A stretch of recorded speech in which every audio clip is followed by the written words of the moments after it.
Hello, and welcome to the Healthy Living Doesn't Have to Suck podcast.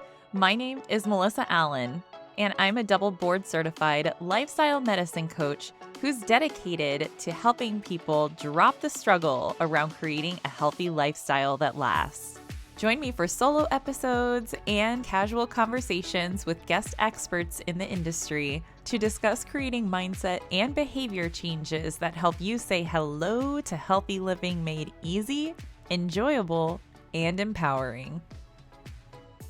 What's up, y'all? I had to pop on because I need to apologize in advance for the audio video issues in this episode.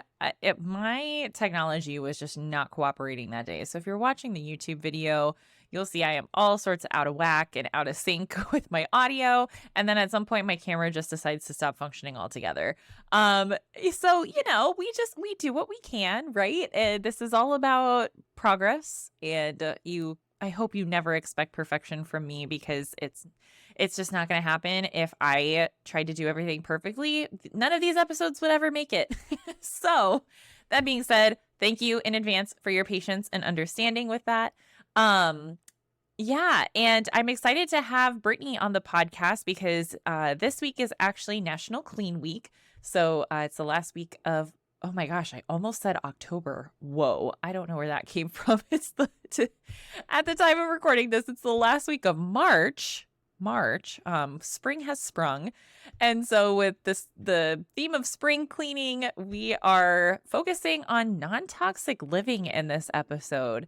And this was a really cool one because we are going to also have another kind of spinoff of this, talking about environmental wellness and well-being with Alyssa, the shop owner of OEco. It's my local store that I have been making more sustainable swaps. And I love her and her messaging because she's all about being sustainable-ish, right? Not trying to go all in. And as I talk about in this episode with Brittany, there's lots of similarities between a lifestyle change journey and a sustainable living journey. So it's all about meeting yourself where you're at and focusing on those small changes that over time add up to a larger transformation. So I'm excited for you to get into this episode. Thank you so much for your continued support, and I hope you enjoy this one as much as I did. Welcome back, change makers. I cannot wait to share our awesome guest with you today. And we're going to be talking about non-toxic living. So this relates to healthy living in a lot of different ways that we might not normally consider. So today I'm joined by Brittany, and we actually connected on social media, and she has her own podcast, which I'm sure she'll get to tell you about. But that's how we connected. And Brittany, I'm so excited for you to be here with our Changemaker community today. Yeah, thank you for having me. I'm glad we were able to podcast swap. Yes, I know. I didn't even have a podcast at the time, so this is lovely. Yeah. Well, for those of our listeners who are just meeting you for the first time, do you mind sharing a little bit about your story and what you do and how you got interested in non-toxic Sure. living? So my name's Brittany. My day job is as an attorney. When I went to law school, I thought I could change the world, and I'm trying. You're getting there. So my passion project, right? My passion project is my podcast, the Canine Culture Podcast, and it's just about anything dog related. So talking to vets, talking to trainers, anyone in the dog space. And so you're probably wondering, like, how does all of that relate to non-toxic living? And my other passion aside from dogs is fitness, health, and wellness. So, growing up, I was an athlete. I did multiple sports, all-star cheerleading, played softball. And when I went to college, I found bodybuilding for a little bit, kind of backed out, and I just went down the personal training route. And then when I went to law school, got back into bodybuilding. Absolutely loved it. Did bodybuilding up until like 2021. And then kind of hung it up from there because I am now working in a new sport. We'll call it a sport. But I am running and I'm terrible. But my goal and my bucket list item, which I will check this year, is the New York City Marathon. Um, yeah.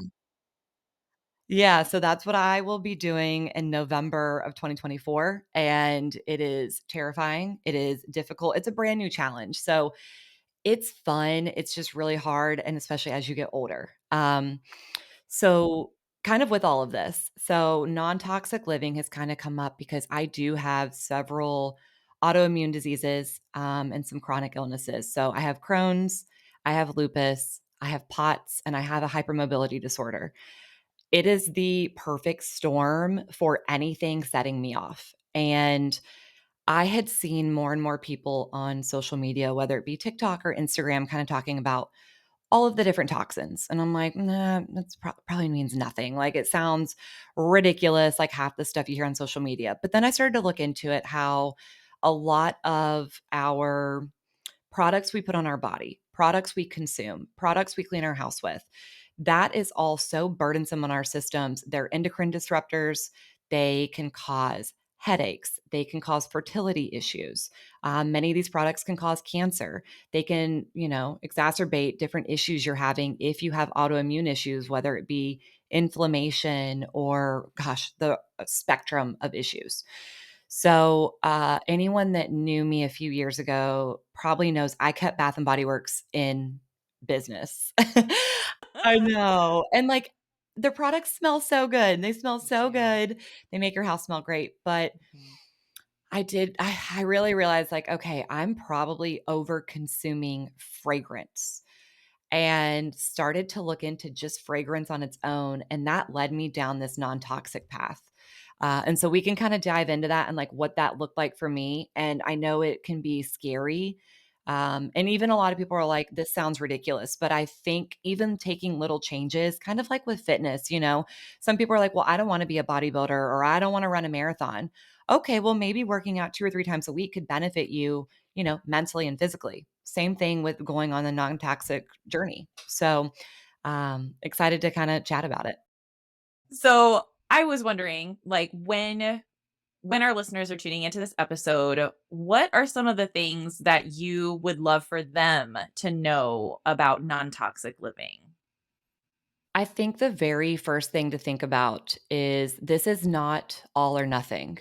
And I think the all or nothing idea affects us in every aspect of our life. And somehow, as a society and as consumers, we're so bogged down with the all or nothing idea. And I'll give you a few examples. So, when people are dieting, yeah, when people are dieting, think about when they have a cookie and they're like, well, I had a cookie, forget it. I'll just start back on Monday. It's that all or nothing idea. And whenever people are working out and they're like, "Oh, shoot, I slept in. I'll get back on track next week." Same thing with non-toxic living. So it doesn't have to be all or nothing. The idea is that we are controlling what we can control and we are lessening our burden. So if that's removing or changing one product, if that's, making one small change, it's going to be beneficial. And so I think that's the number one thing to kind of think about, right? Yeah. Yeah, and as you're kind of looking at your journey into non-toxic living, like maybe people are like, "Well, yeah, I don't have those autoimmune diseases." Like, what would you say are the benefits to still taking this into consideration if you consider yourself a generally healthy So person? you might not have any issues yet. And this is that long-term picture of health. And this is that long-term investment in health. I might not have a particular cancer yet. I might not have a thyroid concern yet. I might not have headaches, whatever that might be. But you can't predict what this toxin load or burden will do to you in the future. Also, you don't know how much better you could feel from making simple changes. Yeah, that's so true. And I think that kind of comes back to the just paying attention in the first place and thinking about those how our choices now will affect us over the long term. So I love that you kind of phrased it as that, like, thinking about your future self, which is a phrase that one of our previous guests, Rebecca, shared, where, like, what can I do today to take care of future Melissa? And I Mhm. think even looking at our Mhm. routines and the things that are in our environments that we're putting not only on our bodies, but in our bodies and in our surroundings is a big part of that. So, as you're looking at your journey, like where would you encourage people to just start thinking about what's that first step that I can take, or where is the first place for, or the best place, I guess, for them to kind of get started with this journey? So it is going to be different for everyone. And I think that the thought process here is you don't want to be wasteful and you don't want to have to overspend. And so I think the best tip that I have for someone is wait until you run out of a product or when you're finished with a product. So for me personally, the very first change that I made was dryer sheets. I loved dryer sheets. I would use 4 or 5 at a time, but when I ran out, I said, "You know what? I'm not gonna buy anymore." I just replaced them with those little wool balls. You can get them on Amazon, you can really get them anywhere.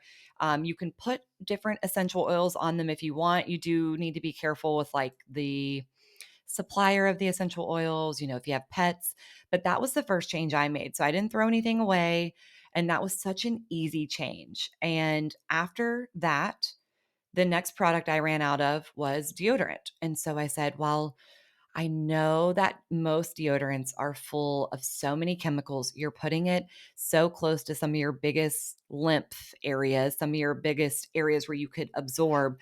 We know that aluminum in some of those products can cause different cancers, especially with women. We know that rise in breast cancer with some different products. And so that was the next change I made was trying out a non-toxic deodorant. And I know there are so many, and I know some of them just don't work, and that might be a journey in and of itself. You've got to try a few, might have to just kind of suffer through it on a few, but that's kind of where I started. Um, and then just a few of the other changes that we kind of made immediately were certain produce. So you've heard of like the what's it, the Dirty Dozen, and making sure that we were buying that produce, particularly organic. So, not everything organic. I know it's not practical. It might not be financially realistic, but some of the produce that we consume, I genuinely think it makes a difference to buy it organic. I personally noticed a huge difference. It's really about just kind of figuring out where we're starting and taking those small steps and making those small changes over time as the opportunity presents itself. Like you said, like not putting waste to anything just to get it out of the house, but Mhm. rather once it's gone, finding something better to replace it with that's healthier and that's not carrying so many chemicals. And it's cool because we actually have a local shop here called O Eco.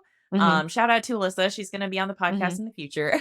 But I've started doing like the dryer sheets or the dryer ball instead of the dryer sheets. And my most recent swap was not bottled shampoo, but the shampoo bars. Mhm. And that's been a game Mhm. changer for me. Like I truly feel like my hair is healthier than it has ever been, even though I freaking dyed it purple. Like it just feels so much softer and cleaner using those products. So I really do think that as soon as you start kind of dipping your toes into making these changes, you can start to experience some of those benefits right off the bat.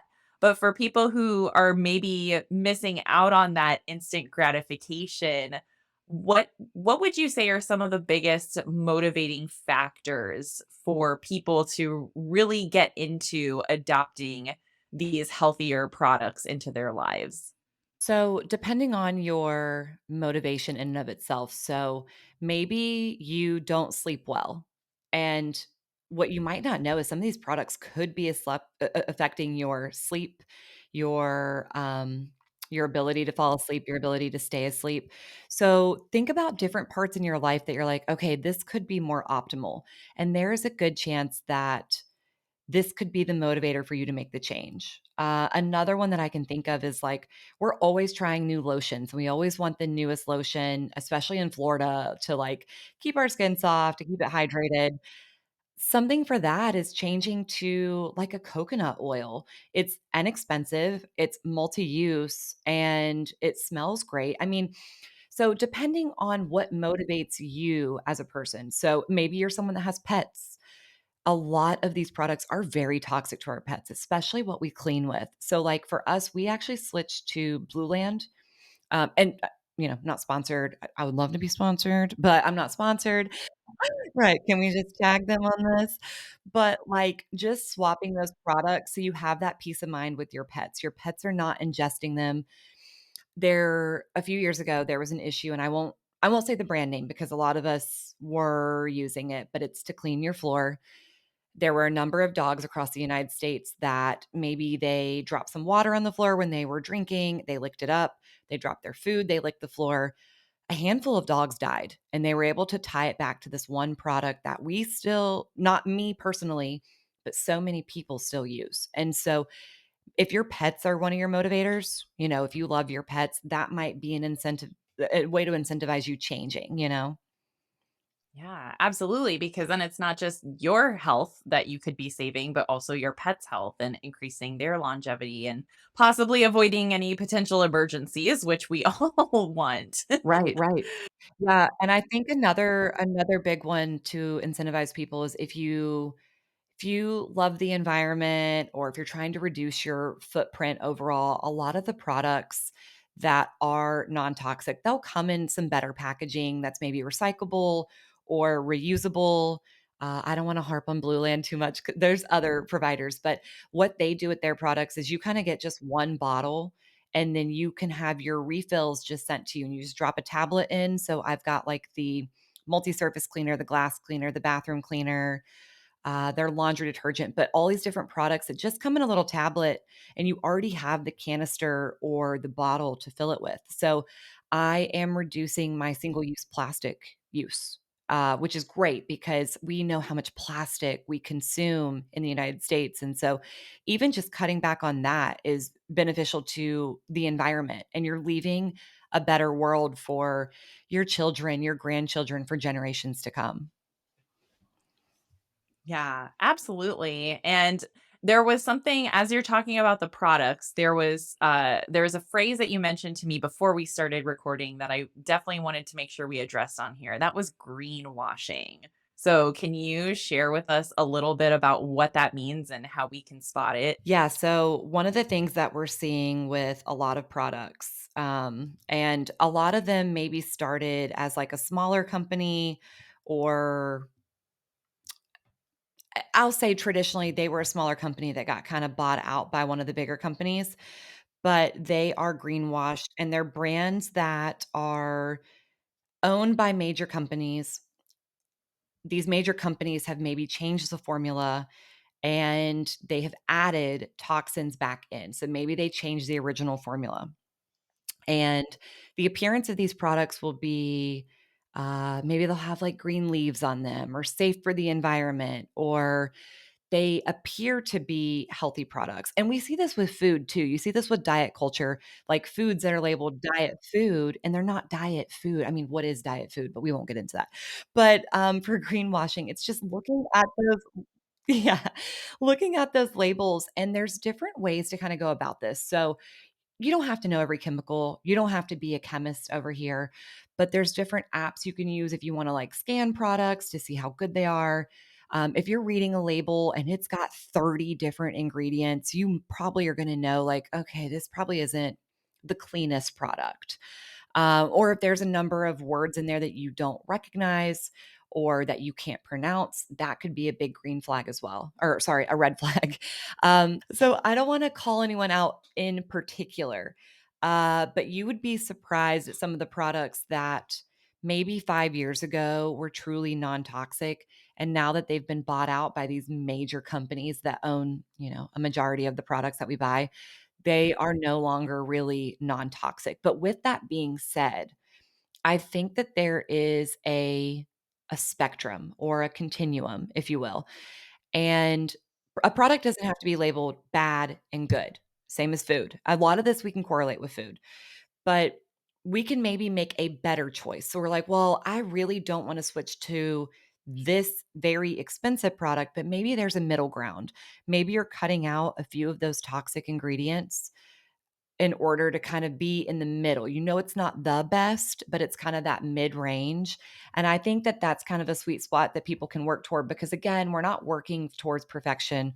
We're just reducing that overall toxic burden, that toxic overload. We're just doing the best we can, you know? So, just being able to recognize products that are maybe good, better, best, depending on what your values are, but just kind of reading the labels a little more closely.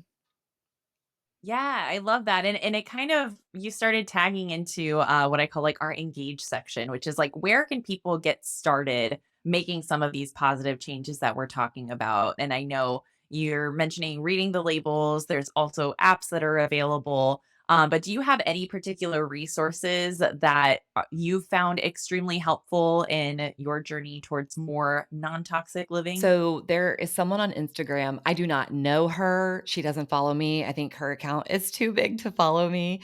But her handle it's Clean Living with Carly. And there's honestly so many accounts, but I love her account because Clean Living with Carly, she'll actually post, "Is this what you're buying? What about these swaps?" Like she kind of gives you that idea. She'll do it for food, for shampoo, conditioner, floss, cleaning products, quite frankly, anything, even certain furniture, because a lot of our furniture is made with like formaldehyde and different chemicals. She'll even go so far as to tell you swaps for that. So I really like her Instagram. Um, aside from that, I mean, there's so many different I love social media for this reason. There are so many different influencers and just different people kind of sharing their knowledge in this space. And fortunately for us, we have such an ability to find stuff. I mean, if you Google non-toxic, you can kind of learn about some of the chemicals, some of the big players, just some different things you can learn about, whether it be like artificial fragrances and candles, or switching from stainless steel and cast iron, like going to that versus the non-stick. Some of the other ones I talked about with like the dryer balls, but even down to like what we store our food in. So, we've been a big consumer of like plastic and storing that down in glass. So, honestly, social media is great for this because there are so many people sharing tips, tricks, ideas, things that you would never think about. And that's kind of honestly like where I started.